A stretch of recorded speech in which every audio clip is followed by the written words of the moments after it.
On the 97th episode of the HatTrick Sports Podcast, we are going to be talking about some MLB news. We have the NBA and NHL Playoffs to talk about. We're going to be ranking the top 5 most popular sports and ending it off with some Hall of Fame. Yay or nay. Make sure you use code HatTrick Sports when checking out at w.gg for 10% off your order. Roll it! Welcome to HatTrick Sports, starring your host, Isaiah Carpenter. Bringing you the biggest sports headlines every week. This is the HatTrick Sports Podcast. We are here filming episode 97. Let's start it off hot with the MLB. Let's talk about the big names on the IL. All right, let's start it off by talking about the big names on the IL. The injury list has been full of some great players this week. I feel like this week a lot of guys have gotten injured, so I'm just going to go by team, just the big names, just talk about why they're injured. And again, there's just a whole bunch of injuries, especially for the Dodgers, and I think it was the Orioles. The Orioles, I believe, have 18 injured guys, on the injured list. But let's get it. Let's start off with Corbin Burnes. Corbin Burnes, Burnes will not made his next start scheduled against the Mets on Monday due to right shoulder inflammation. I think he was just out for that game. I don't think he's on the official 15-day IL or whatever. AJ Puck also on the IL. Who else we got? We got Spencer Strider on the 15-day IL for a hamstring injury. You would think with a guy with as big as quads that he does, he wouldn't have a whole lot of hamstring injuries, but he always seems to be hurt, and it seems to be mainly leg injuries. He has yet to be cleared to throw off the mound, and his estimated return date is going to be May 20th. You had Ronald Acuna Jr., he's on the 10-day IL. Not expected to return until June, sometime early June. His knee is likely still a couple weeks away from beginning a rehab assignment, according to Mark Bowman. You have here's the Orioles. They have a whole bunch. They have, I think, 18 guys on the injured list. Some big guys includes Tyler O'Neill. A neck injury, expected to be back just here in a couple days. I think today he might be back. He's on the 10-day IL. He may require a minor league rehab assignment before being activated from the 10-day IL. Jack Eflin, he is with lat injuries, begin rehab assignment with high A on Sunday, which is today, so he'll be on high A today. Trevor Rogers, 15-day IL, knee injuries. He allowed 4 runs on 4 hits and 3 walks while striking out 2 and 1 2/3 innings on Tuesday's minor league rehab start with the AAA affiliate. Gary Sanchez, catcher, 10-day IL. Tyler Wells on the 60-day IL. Orioles manager said that his elbow is the problem and that he will throw a bullpen session on Friday. Who else do we have? Not really anybody. Walker Buehler, shocker. A former Dodgers pitcher is getting injured. They placed Buehler on the 15-day IL Friday due to right shoulder inflammation. You have Cutter Crawford on the 15-day IL with knee injuries. You have, who else you got? Eli Morgan on the 15-day IL. John Steele, elbow injuries. He's on the 60-day IL. Expected to be back soon, though. Or maybe he's already back. Is he already back? I don't know. He was injured at the beginning of the season. You have, who else you got? Nobody's really good on the White Sox, and they have quite a bit of injured guys. Austin Hayes expected to be back in the next few days. He's on the 10-day IL. You have Christian Encarnacion Strand. He's on the 10-day IL with back injuries. Wade Miley is he's on day-to-day, expected to be back. Again, it's day-to-day. Tito said that it was a groin injury that forced an elbow from his rehab start. So just from the rehab starts getting re-injured. Who else we got? For the Guardians, Jose Ramirez, he's on day-to-day with his ankle. He isn't in the lineup for last night's game against Toronto. You have Shane Bieber on the 60-day IL, expected to be back in July with the elbow injury. David Fry, the Guardians manager, said that the elbow expected to be back in a few weeks. You have, for the Rockies, you have Chris Bryant on the 10-day IL. Back injuries. You have, who else we got? We got Manny Margot. 2020 World Series stud. Manny Margot is on the injured list this time with knee injuries. He will begin rehab assignment in AAA. Expected to be back here in the next couple days. Jake Rogers on the 10-day IL, oblique injury. You have Alex Cobb, who still hasn't made a start yet this season, on the 15-day IL with a hip injury. This dude is always injured. For the Astros, you have Yordan Alvarez, Lance McCullers Jr., Spencer Narragatti, Forrest Whitley. All of these guys are on the 15-day IL just for a whole bunch of different reasons. Who else we got? Any other big names? Ben Joyce is on the 15-day IL with a shoulder injury. Now here comes the Dodgers. Tommy Edman, who's been on fire for the Dodgers recently, on the 10-day IL. Right shoulder inflammation, I believe, is what I heard. And then the rest, the Dodgers have 14 guys on the injured list. 13 of them are pitchers. That is absolutely unbelievable. Michael Kopech, Blake Snell, Blake Trennan, Clayton Kershaw, Tyler Glasnow, Kyle Hurt. Who else we got? We got Emmett Sheehan, Michael Grove, Rustar Gratterall, River Ryan, Gavin Stone. All of these guys are on like the 60-day ILs, 50-day ILs. For all sorts of different reasons. The Dodgers, something's got to go on with the Dodgers. I mean, Mark Prior is the head of all the pitchers. You got to figure out the problem and address the problem, because every single year after year, it seems to be that just all the Dodgers pitchers are injured. It's just unbelievable. The Marlins, not really any big guys on the Marlins that are injured right now. On the Brewers, Brendan Woodruff, shoulder injuries, and Royce Lewis is on the 10-day IL with a hamstring injury. Will Castro, oblique injury on the 10-day IL. For the Mets, you have AJ Minter on the 60-day IL, expected to return in September. Lateral problems. You have Sean Manaea, 60-day IL, expected to return in about a month with the oblique injuries. Just everywhere. Anthony Volpe on the day-to-day right now. He's out of the lineup for tonight's game against the Rays, but he is considered day-to-day after receiving encouraging MRI and X-ray results. Jazz Chisholm Jr. on the 10-day IL. Manager Aaron Boone said Friday that Chisholm was diagnosed with a high-grade strain in his right oblique and is expected to be sidelined 4 to 6 weeks. You have Giancarlo Stanton on the 60-day IL. On Thursday, they transferred him to the 60-day IL. He's only got a few more weeks left. Again, Isaiah Kiner-Falefa, he's on the 10-day IL for the Pirates. I mean, the list just goes on and on and on. I've spent the last 8 minutes just talking about injured list players. There are just so many guys on the DL right now. It's unbelievable. Alek Manoah is on the 60-day IL. He's going to be out till August. Max Scherzer. I mean, all of these guys, Josh Bell, all of these guys, Josiah Gray, every single person in the league is on the IL. I don't know, like, is it the pitch clock? A lot of these guys are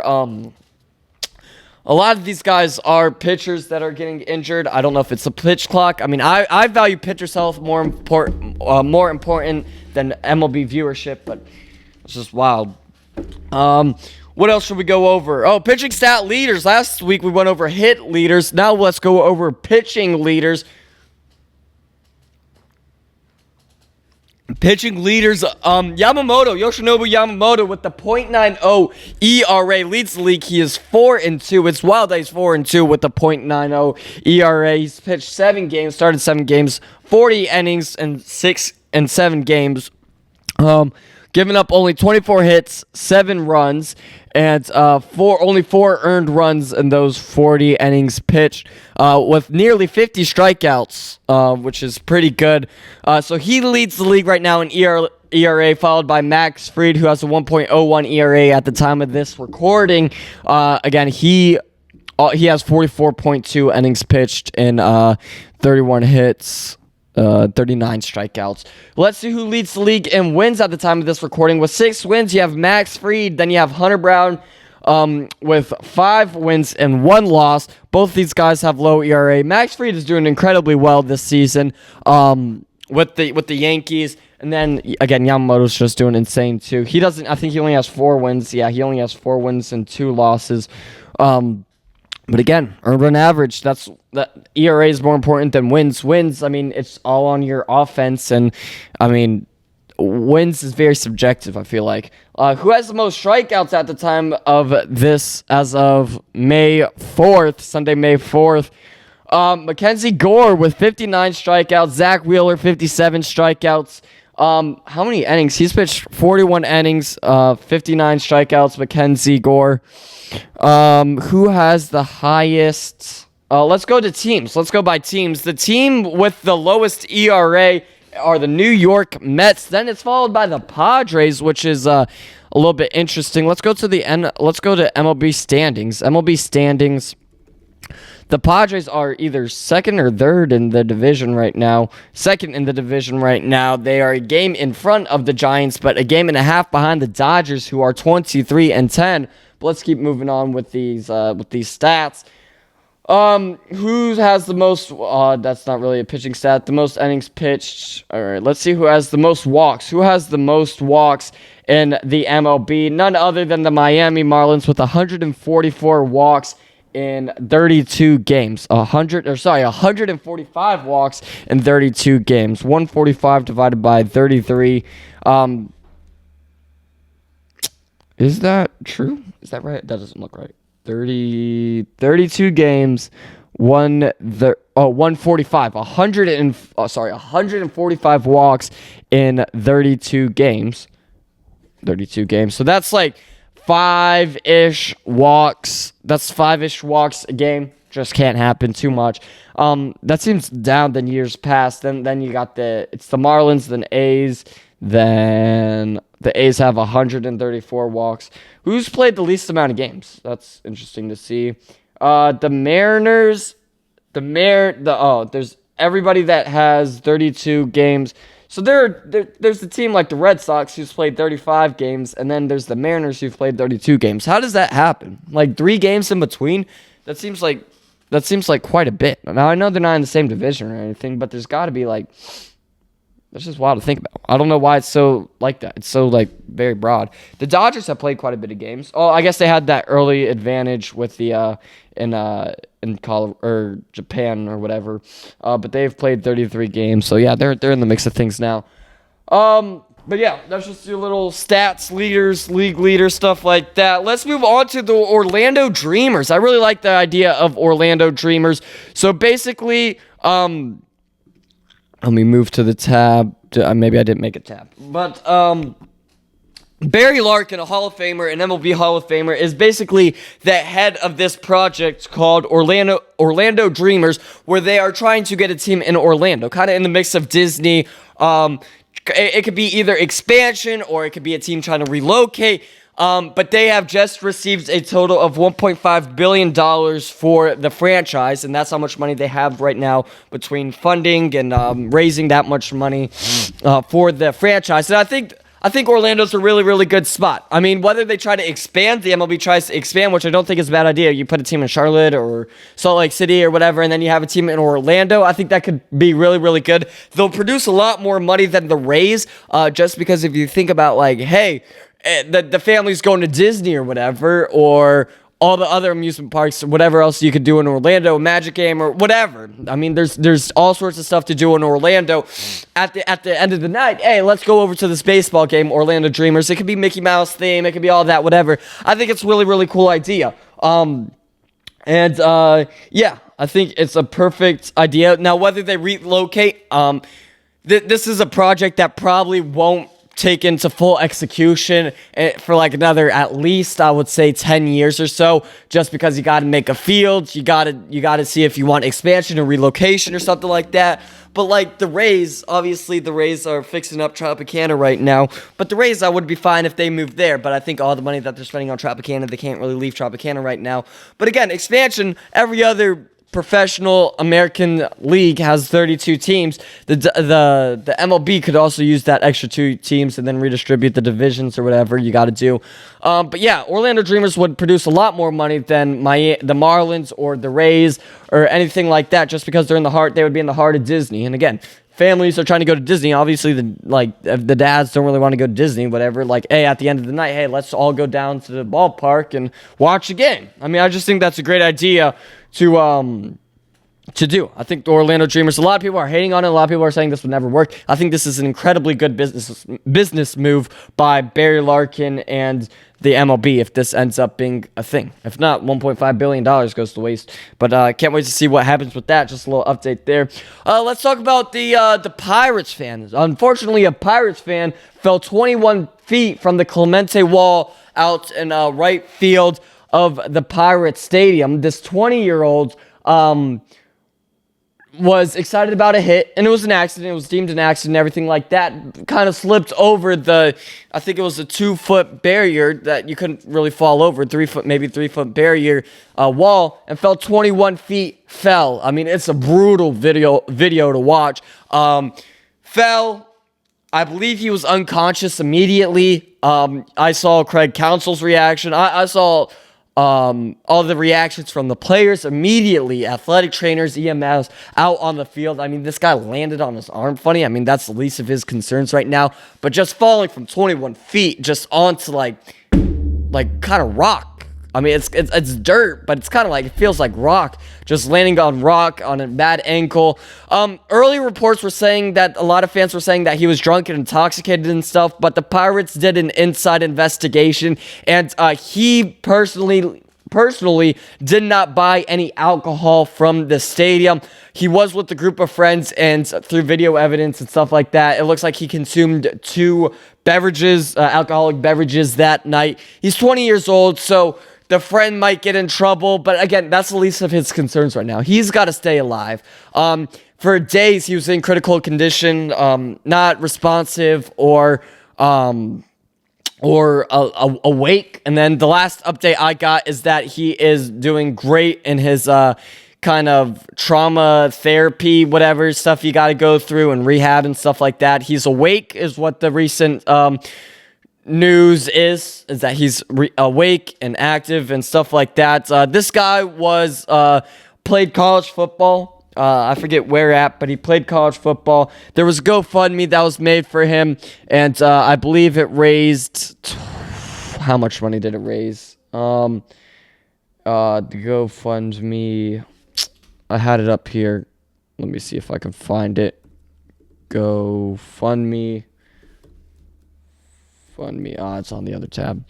But yeah, it raised I think a few $1,000s. I think it did pretty well.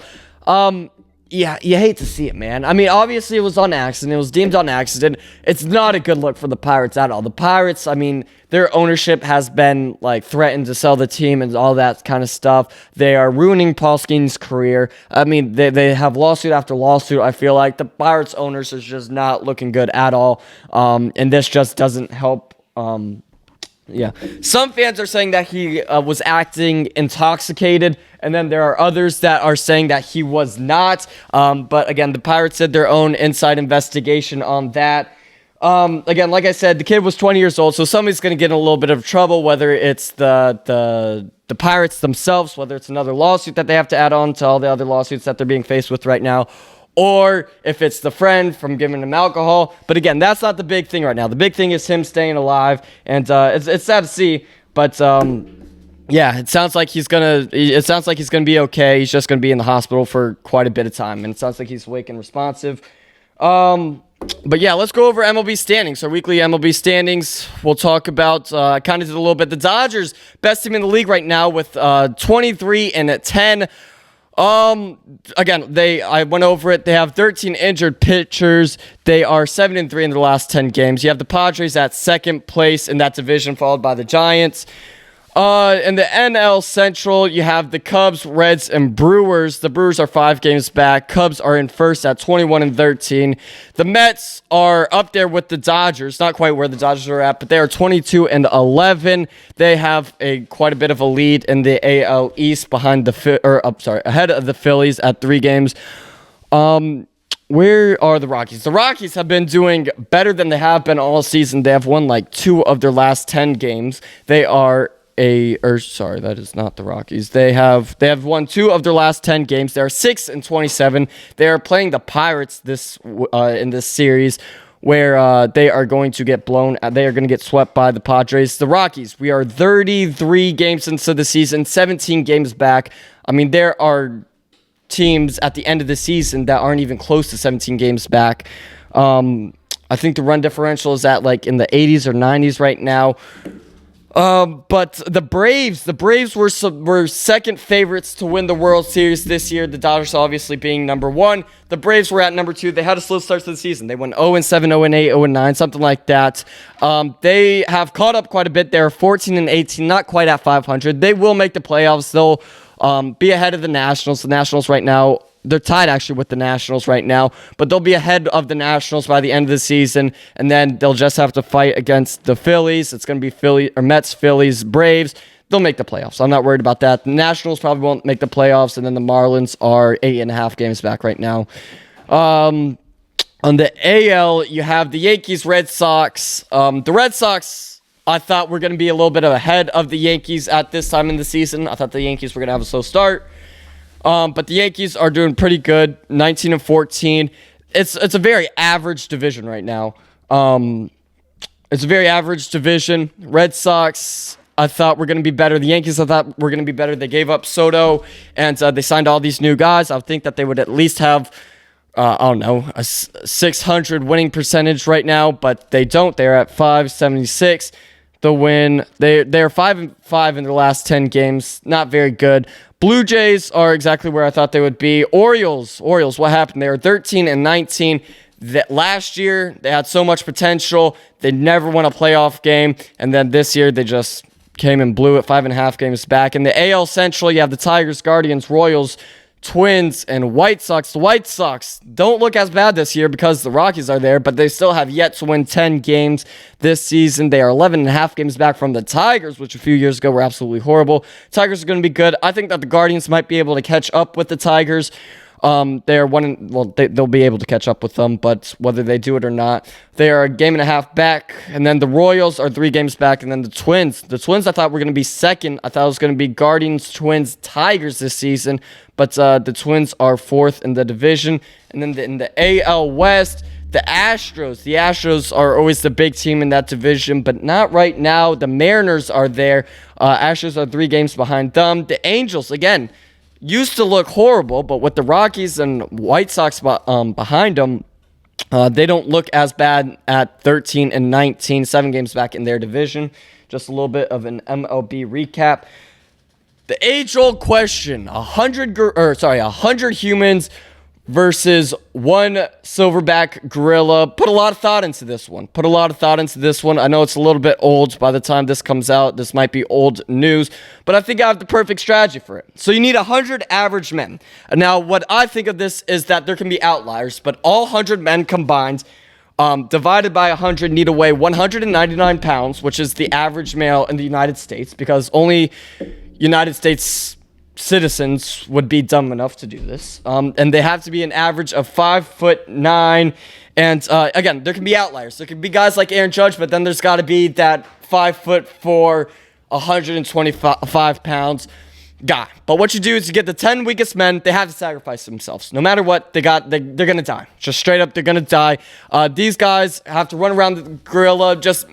The whole idea of this is to overstimulate the gorilla. Gorillas are strong, they are vicious, and they are going to try to attack. I have some stats up here of gorillas. And they are stronger than a pickup truck. A silverback gorilla can deadlift between 2,000 and 5,000 pounds.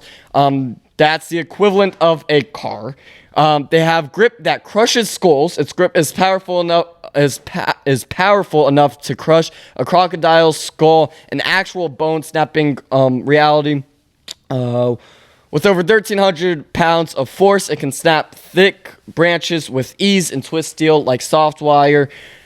They throws like a catapult. Bench press beasts. Silverback gorillas are estimated to bench press between 1,800 and 4,000 pounds based on muscle mass and functional strength. 10 times their own weight. They can lift over 10 times their own weight. So how heavy is a silverback gorilla? They are between 300 and 485 pounds. So again, all 100 people are coming at them at the same time. Where are we? Tree climber. They can climb trees. Strength of 10 men. A silverback gorilla can lift up to 1,800 pounds and has a bite force of around 1,300 pounds per square inch. They have the strength of 10 men, so you think 10 times that many men would be able to beat the gorilla. So basically what my strategy is, they can also bite. They can bite people. They have strong bite force. So where are we? Yeah, here we go. We get the 10 weakest men to basically run around, overstimulate the gorilla. They will die. The gorilla will try to run and attack them. 25 men will grab, twist, and punch the gorilla's balls. These are the most important group of men. Again, the whole point of this project, you cannot just keep punching a gorilla. You won't beat it. You just won't just punch it. You won't beat it. You gotta twist their balls, and that's just what you gotta do. 25 men. Never thought I would say this on a public setting, but yes, you gotta twist the balls, overstimulate them. It's gonna hurt the gorilla. It's just a feeling that gorillas may have never felt before, and this will... This is going to be the main part. That is why you have a fourth of the men. Not the strongest men, necessarily. Just the 25 average men to do that. You have 12 men on each of the 4 limbs, which will equal 48 total men. They will get on each limb of the gorilla. They will get kicked, thrown around, stuff like that. But I think if you have 10 guys on each leg... Now, I know gorillas aren't as big, like where 10 men can grab on... But, yeah, half the guys will be on each limb, try to hold them down. Again, the gorilla's trying to run at the 10 guys that are trying to run around teasing it. And then 17 men on the face. These 17 guys are also crucial in this project as they will be poking and punching the gorilla's eyes, overstimulating. The whole project is to overstimulate. And then one of the guys needs to go in the mouth. One of the guys is going to get eaten. So what? You just got to punch and kick the mouth. And I don't think there is a way that the gorilla wins this. 100 people is a lot of people. A lot of people are underestimating how many people 100 people are. Average men, 100 average men, again, all weighing an average of 199 pounds and 5'9". There's no shot that a gorilla wins. We will kill the gorilla. And now it's not just beat the gorilla. I think we could kill the gorilla. Again, the balls are the most important part in this. The balls, you cannot convince me that the balls aren't the most important part. People aren't thinking outside the box like I am. People are like, oh, you just got to punch him. Will they get guns? No, none of the guys will get guns. That's unfair. The gorillas don't have guns. But yeah, the 100 men will win every time. What else we got? We got NBA playoffs. LeBron James. Let's start off with that. LeBron James' potential ending of his career. He is a 21-time All-Star, 20-time All-NBA, Rookie of the Year, 6-time All-Defensive, 4 Finals MVP. I mean, think about it. There are guys that don't even make it to the finals, and this guy has been Finals MVP 4 times, 3-time All-Star MVP, and 4-time NBA champ. He's played for the Heat, the Lakers, and the Cavs. The Heat, Lakers, and Cavs. He's played over 1,500 games in his career, averaging 27 points per game throughout his entire career. Let's see how long. He's been playing since 2003. He's led the league in minutes played 3 seasons with 42.2, 37.8, 36.9. He's played all 82 games 1 time in his career when he was with the Cavs in the 2018-2019. He won MVP 4 of 5 years, 4 times in 5 years. The only time he didn't was in 2010-2011 where he had the most field goals in the league. I mean, this guy is one of the greatest basketball players of all time. There will always be the debate between Michael Jordan and LeBron James. The reason why I say that Michael Jordan is the greatest basketball player of all time and not LeBron James is exclusively of the end goal. When you're 5 years old playing rec basketball, your idea of of what you want to do in life is to win the NBA Finals, right? I mean, sure, it's to make it to the NBA. But then when you think, you got to win the NBA Finals, you got to win All-Stars, not All-Stars, Finals MVP, stuff like that. Michael Jordan did that at a higher percentage rate than LeBron James and more than LeBron James. So it's just like, that is what outweighs LeBron James. Sure, LeBron James has more points played, but that's like saying Babe Ruth has more home runs than Shohei Ohtani. I mean, it's just two different eras. You can't talk about it's just two completely different eras. But yeah, I don't think he's going to retire. I think he's going to do like a farewell tour next year. I think he wants to play another year, maybe with Bronny, stuff like that. And again, he's a top 10 player in the NBA right now. I mean, why would you retire right now? Obviously, he's not playing for the money. He obviously loves the game. I mean, I would love to see him play, a 23rd season? How many seasons has he been playing? A 22nd? Yeah, a 23rd season. I mean, I would love to see him play a 23rd season. But again, for the last few years, he's kind of been hinting that his time's almost up, which it is. I mean, he's 40 years old. 40 years old. He's going to turn 41 next year. It's just a long career. I mean, you can't ask any more from him except for one more season. That's all you can really ask for. So went over that. NBA playoffs. Let's go over NBA playoffs. The Nuggets beat the Clippers in 7 games. They will play the Thunder. The Thunder will win that. Oklahoma City Thunder is favored by 9.5 points for game 1. The Timberwolves beat the Lakers, obviously. LeBron's last game. Timberwolves are moving on. You have the Rockets and Warriors tonight at the time of this recording, May 4th. Sunday, May 4th. The Warriors, I think, will win that. The Warriors were up 3-1 against the Rockets. The Rockets have won 2 straight to tie up the series, and I just don't see them beating 3 times in a row against the Warriors. I think that the Warriors will win and will end up playing the Timberwolves.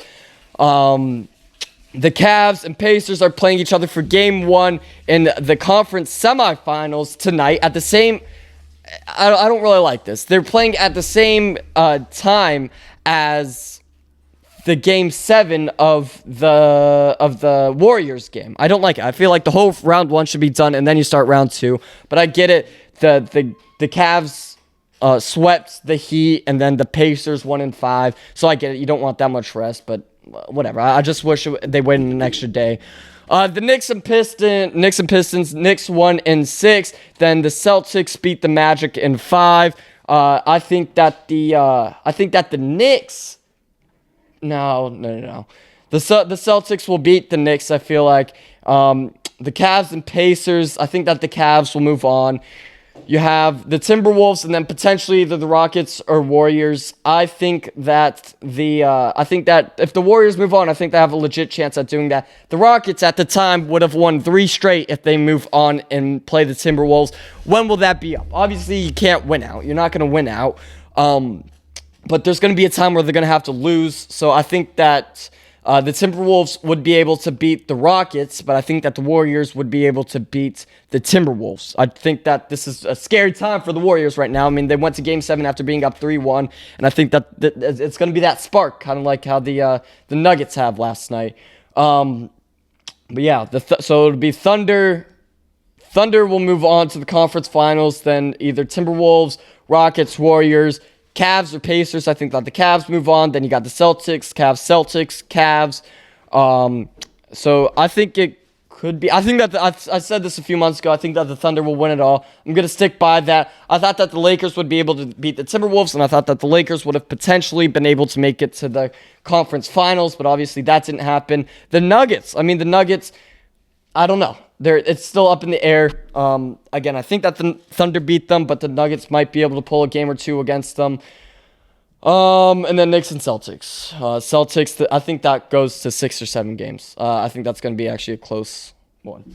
All right, let's move on to the top 5 most popular sports in the entire world. We have done it just in the U.S. We've done all that. But in the entire world, what are the 5 most popular sports? At number 5, this one surprised me, is volleyball with over 900 million fans, popular in Europe, Australia, Asia, and America. That shocked me. I mean, volleyball, obviously we don't cover volleyball here. I don't really know a whole lot about volleyball. I mean, I don't even really know how to play it, if I'm being completely honest.